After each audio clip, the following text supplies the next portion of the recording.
Hey everyone, Debbie Reed here at Think Healthcare Solutions, Trust About Healthcare, and the Healthitude Academy. Welcome, welcome.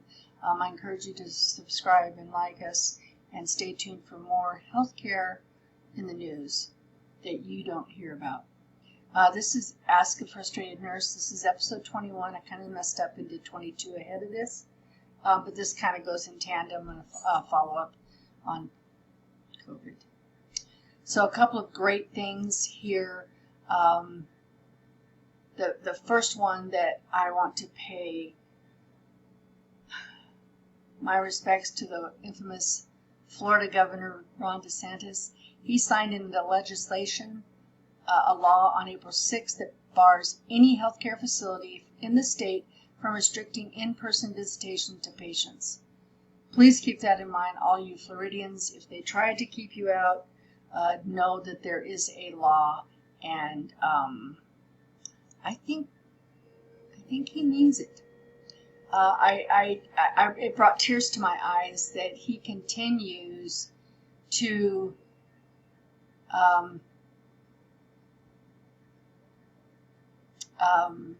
stand for the people of the state.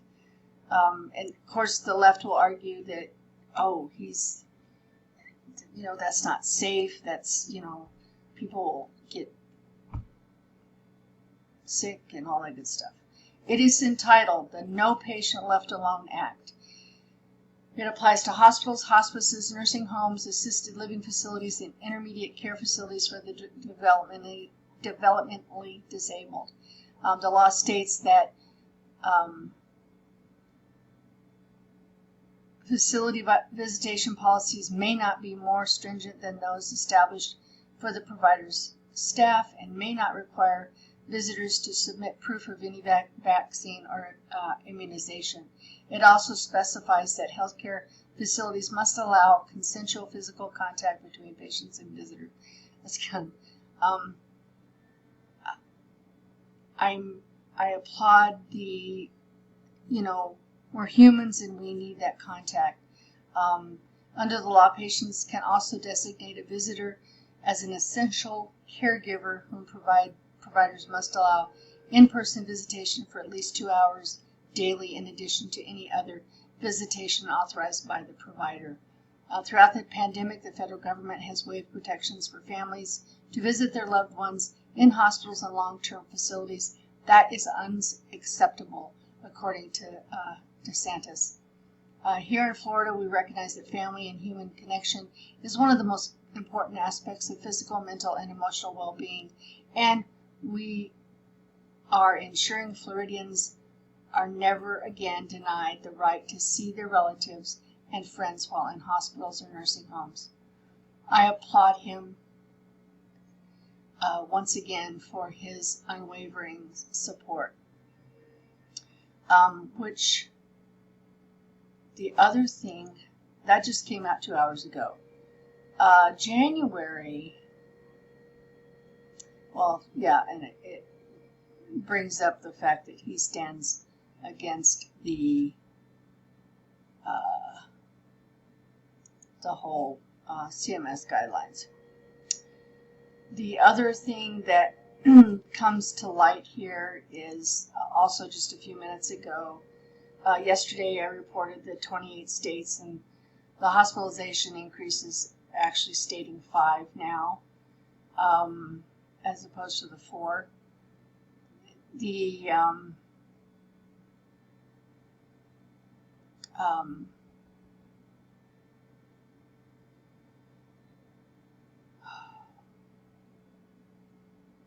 Then just an hour ago, here's another one that says 8 states where COVID deaths have climbed in the last 2 weeks. Deaths are falling nationwide, but 8 states are still seeing a higher daily death rate, according to the New York Times. Nebraska, Tennessee, Oregon, Arizona, Maine, New Jersey, New Mexico, and Georgia.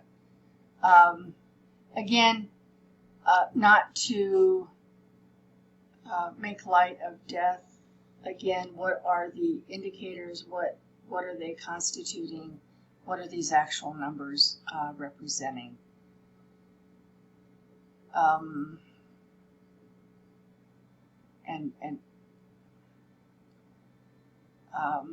Again, my big frustration is while flu deaths, pneumonia deaths, and all that are mentioned in previous lifetime, we're focusing on this as it's something new, which in regards to COVID-19, it is new over the last 2 years. However, dying from the flu, influenza, and all of that is nothing new. And we're not hearing those numbers. Are they the same? Are we even counting them anymore? What is going on? So, and I struggle with the fact that COVID-19 is so closely related to the flu that everything's getting sucked into this vortex of our COVID world. Again, not making any light, but it is what it is, and I really question how they're playing with numbers once again.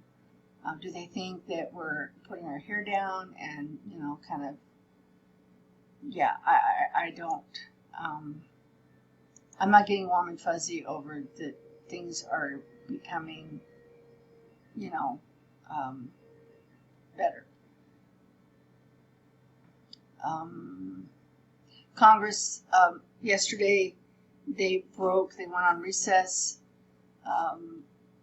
with a $10 billion COVID aid in limbo.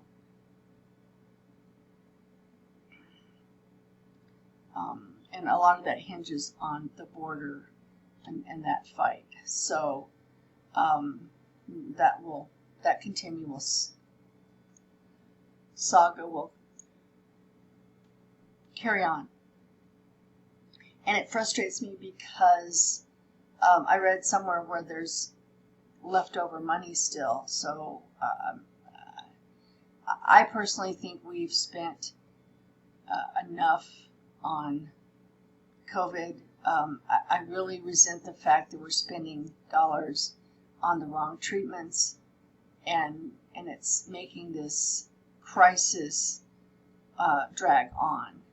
And that's just my personal opinion. The other thing I will close with is 45 minutes ago, a report came out regarding the COVID updates, and our dear beloved Dr. I can't even say Dr.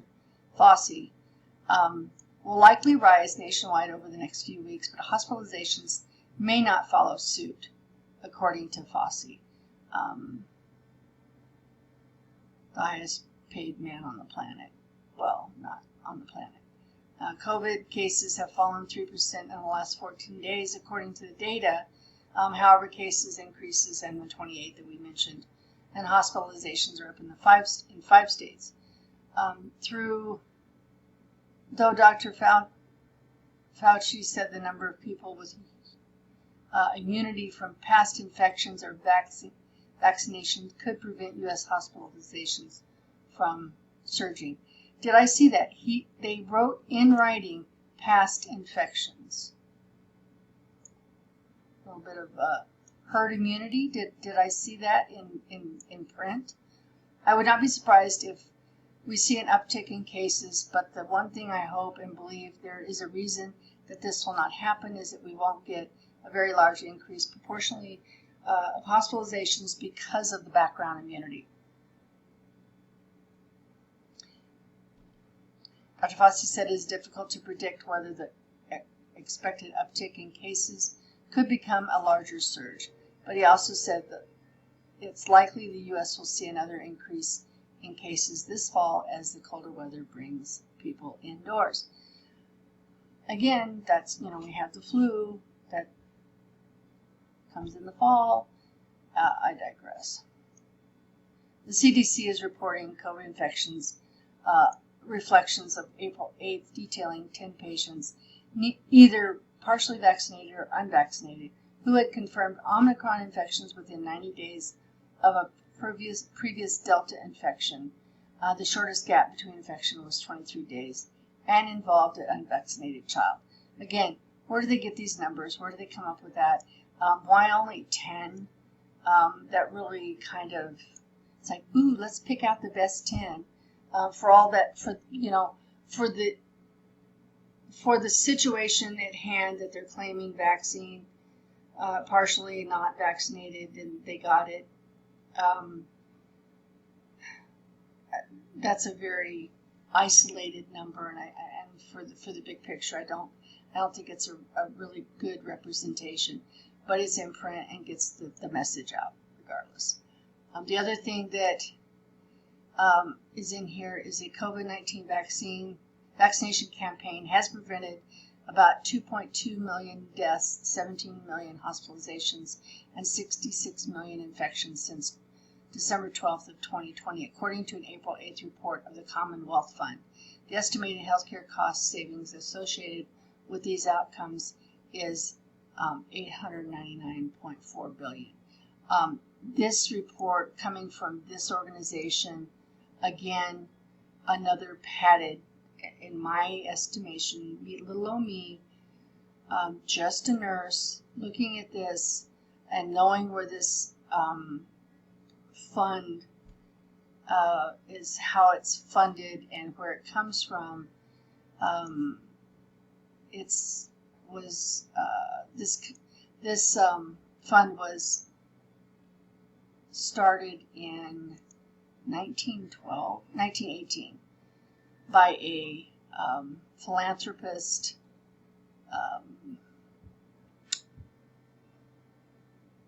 that appears to have left-wing leaning tendencies. So this is not a really good number in my